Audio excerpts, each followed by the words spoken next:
in pediatrics. Let's discuss the clinical scenarios in short and tall stature. तो इसको हम 3 headings में देखेंगे. फर्स्ट तो short stature and tall stature, second head abnormalities and third obesity. So short stature कब बोलते हैं? जब height for age less than 3rd percentile हो जाता है या लेस देन -2 स्टैंडर्ड डेविएशन हो जाता है. Then next mid parental height क्या होता है? तो इसको MPH से एब्रीविएट किया जा सकता है. So MPH is equal to father's height plus mother's height upon 2, that is father's height और मदर्स हाइट का एवरेज होता है ये.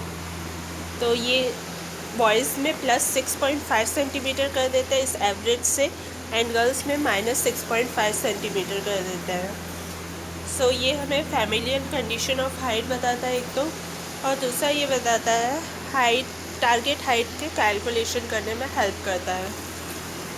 देन शॉर्ट स्टेचर के टाइप्स क्या होते हैं? एक तो नॉर्मल वेरिएंट होता है एंड दूसरा पैथोलॉजिकल वेरिएंट होता है. एंड नॉर्मल वेरिएंट पैथोलॉजिकल से मच मोर कॉमन होता है.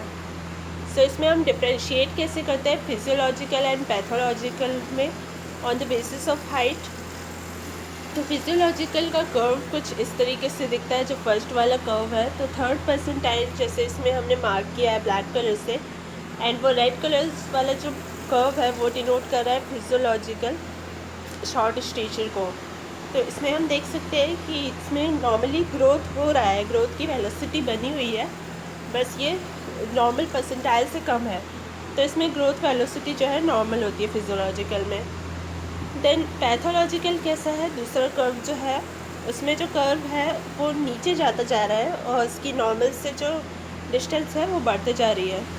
तो ये एबनॉर्मल टाइप का कर्व है, या फिर एब्सेंट ग्रोथ वेलोसिटीज़ में बोल सकते हैं हम. एबनॉर्मल ग्रोथ वेलोसिटी है या एब्सेंट है growth velocity. Now height velocity क्या होता है? तो लेस देन 25th परसेंटाइल अगर होता है ना, तो उसको हम पैथोलॉजिकल शॉर्ट स्टेचर बोलते हैं. And greater than 75th percentile अगर हाइट वेलोसिटी होती है तो उसको हम टॉल स्टेचर बोलते हैं.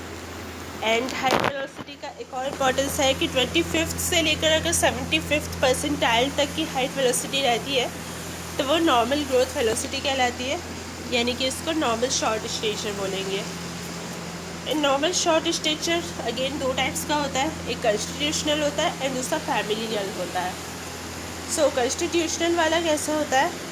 इसमें कुछ इस तरीके का कर्व बनता है कि पहले तो ये कर्व जो है नॉर्मल परसेंटाइल से कम रहता है, लेकिन 19 ईयर्स होते तक या उसके बाद जो है नॉर्मल से भी ऊपर चला जाता है या उसके इक्वल हो जाता है.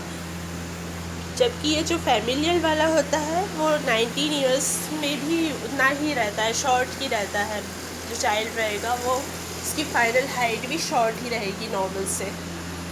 सो इसमें डिफरेंस क्या होता है देखते हैं कॉन्स्टिट्यूशनल एंड फैमिलियल में. तो कॉन्स्टिट्यूशनल में एडल्ट हाइट नॉर्मल रहती है, जबकि फैमिलियल वाले में एडल्ट हाइट शॉर्ट रहती है.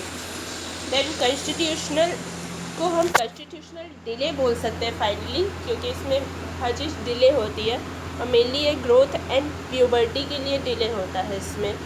सो एक्सपेक्टेड एडल्ट हाइट या पेरेंट्स हाइट तो नॉर्मल रहेगी कॉन्स्टिट्यूशनल डिले में. तो पेरेंट्स हाइट भी नॉर्मल रहेगी क्योंकि वो ऑलरेडी एडल्ट हो चुके हैं और उनकी हाइट भी पहले से अगर कम रही होगी चाइल्डहुड में फिर भी अभी नॉर्मल होगी इसलिए. देन फैमिलियल में शॉर्ट स्टेचर रहेगा, फाइनल हाइट शॉर्ट रहेगी, एक्सपेक्टेड एडल्ट हाइट शॉर्ट रहेगी और पेरेंट्स हाइट भी शॉर्ट रहेगी क्योंकि एडल्ट में भी शॉर्ट रहती है. Then second puberty constitutional delay में डिलेड होगी एंड फैमिलियल में नॉर्मल एज पे आएगी. देन थर्ड बोर्न एज जो है कॉन्स्टिट्यूशनल डिले में डिलेड होगी एंड फैमिलियल वाले में नॉर्मल होगी. नाउ पैथोलॉजिकल कॉजेज़ क्या होते हैं इसके? सो माइल्ड न्यूट्रिशन होता है फर्स्ट तो, क्रोनिक माइल्ड न्यूट्रिशन जो स्टंटिंग को कॉज करता है, एंड रिकेट्स हो सकता है बोन डिसऑर्डर्स में, एकॉन्ड्रोप्लेसिया हो सकता है एंड स्पॉन्डाइलो एपिफिशियल डिस्प्लेशिया हो सकता है. देन जेनेटिक डिसऑर्डर्स हो सकते हैं, क्रोनिक सिस्टमिक इलनेस हो सकती है, एंडोक्राइन डिस्टर्बेंसेस हो सकते हैं, इसमें हाइपोथायरॉयडिज्म या ग्रोथ हार्मोन की डेफिशिएंसी हो सकता है, हाइपोपैराथायरॉयडिज्म हो सकता है एंड कुशिंग सिंड्रोम हो सकता है. Then delayed and precocious puberty दोनों ही शॉर्ट स्टेचर के कॉज हो सकते हैं, क्योंकि ग्रोथ स्पर्ट डिले होता है एक तो डिलेड प्यूबर्टी में, एंड प्रीकॉशियस प्यूबर्टी में क्या होता है कि इनिशियली इंक्रीज होती है हाइट पे, लेकिन प्री मैच्योर फ्यूजन हो जाता है एपिफाइसिस का प्रीकॉशियस प्यूबर्टी की वजह से, इसलिए उसमें भी शॉर्ट स्टेचर होता है। नाउ फर्दर अप्रोच कैसे करेंगे शॉर्ट स्टेचर को, डिफ्रेंशिएशन कैसे करेंगे उसका, तो बॉडी प्रोपोर्शन से एक तो कर सकते हैं। तो अगर प्रोपोर्शनेट बॉडी प्रोपोर्शन कैसे कैसे हो सकता है, प्रोपोर्शनेट शॉर्ट स्टेचर हो सकता है, और दूसरा डिसप्रोपोर्शनेट शॉर्ट स्टेचर हो सकता है। सो प्रोपोर्शनेट शॉर्ट स्टेचर किसको बोलते हैं, upper segment is to lower segment ratio इसमें नॉर्मल फॉर एज होता है, और इसका एग्जांपल है ऑल नॉर्मल वेरिएंट्स। दूसरा एग्जांपल मैल न्यूट्रिशन, जो क्रोनिक वाला मैल न्यूट्रिशन, वो इसका एग्जांपल आ जाएगा।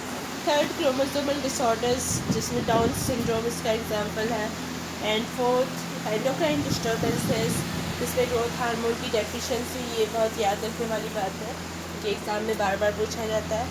देन सेकेंड एक्वायर्ड हाइपोथायराइडिज्म हो सकता है, and third Cushing syndrome endocrine disturbances में। नाउ जो डिसप्रोपोर्शनेट शॉर्ट स्टेचर है, इसमें क्या रहता है, upper segment is to lower segment का जो रेशियो है ना, वो एबनॉर्मल होता है, और इसमें दो टाइप्स हो सकते हैं।